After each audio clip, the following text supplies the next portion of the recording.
एक बार एक केकड़ा समुद्र के किनारे किनारे अपनी मस्ती में चला जा रहा था। वो जैसे जैसे पीछे मुड़कर देखता तो उसे उसके पैरों के निशान दिखाई देते और वो बहुत खुश होता और वो इसी प्रकार से आगे बढ़ रहा था। लेकिन जब थोड़ी देर के बाद उसने पीछे मुड़कर देखा तो उसके सारे पैरों के निशान गायब हो चुके थे। जब उसने ध्यान दिया तो उसे पता चला कि समुद्र की लहरों ने उसके सारे पैरों के निशान मिटा दिए हैं। वो समुद्र की लहरों पर बड़ा ही गुस्सा हुआ और कहने लगा कि लहरों, मैं तो तुम्हें अपना दोस्त मानता था, लेकिन तुमने मेरे सारे पैरों के निशान मिटा दिए।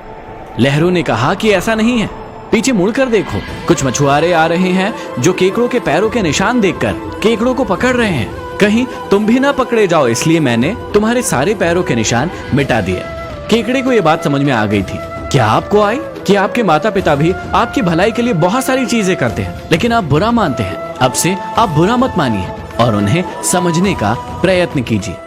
ईश्वर ने चीजें बनाई हैं ताकि हम उनका यूज कर सकें, और ईश्वर ने लोग बनाए हैं ताकि हम उनसे प्रेम कर सकें। लेकिन आजकल सब कुछ उल्टा ही हो रहा है। हम चीजों से प्रेम करने लगे हैं और लोगों का यूज करने लगे हैं। जब जैसा मन चाहता है हम उसका वैसा यूज करके उसे छोड़ देते हैं। अब जो यूज करता है उसे बहुत ज्यादा फर्क नहीं पड़ता, लेकिन जिसका यूज होता है उस इंसान को बहुत ज्यादा फर्क पड़ता है।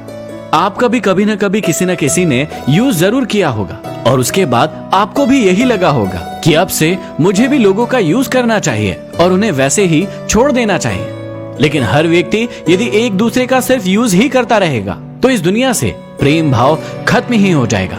माँ अपने बच्चों को जन्म इसलिए नहीं देती कि वो बड़े होकर उनका ख्याल ही रखेंगे। वो जन्म देती है क्योंकि वो आपसे प्रेम करती है।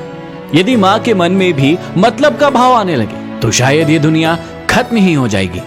जब कोई व्यक्ति आपको एक बार जोक सुनाता है तो आप उस जोक पर हंसते हैं। जब वही व्यक्ति वही जोक आपको दूसरी बार सुनाता है तो आप थोड़ा कम हंसते हैं। जब वही व्यक्ति आपको वही जोक तीसरी बार सुनाता है तो आप एकदम ना के बराबर हंसते हैं। और चौथी बार में यदि वही जोक सुनाया जाए तो आप बिल्कुल भी नहीं हंसते हैं। लेकिन सोच कर देखिए कि जब आपके जीवन में मुसीबतें आती हैं तो आप उसका रोना रोते हैं, और जैसे जैसे समय बढ़ते जाता है आप बार बार और ज्यादा रोने लगते हैं। सोच कर देखिए कि जब आप किसी एक जोक पर बार बार नहीं हंस सकते तो आप किसी एक बात पर जीवन भर क्यों रोते रहते हैं। कई लोगों को ऐसा क्यों लगता है कि यदि वो समान काम करते रहेंगे तो भी उन्हें अलग रिजल्ट प्राप्त होते रहेंगे, और इसी बात के लिए वो बाद में पछताते भी है। ऐसा कभी नहीं हो सकता।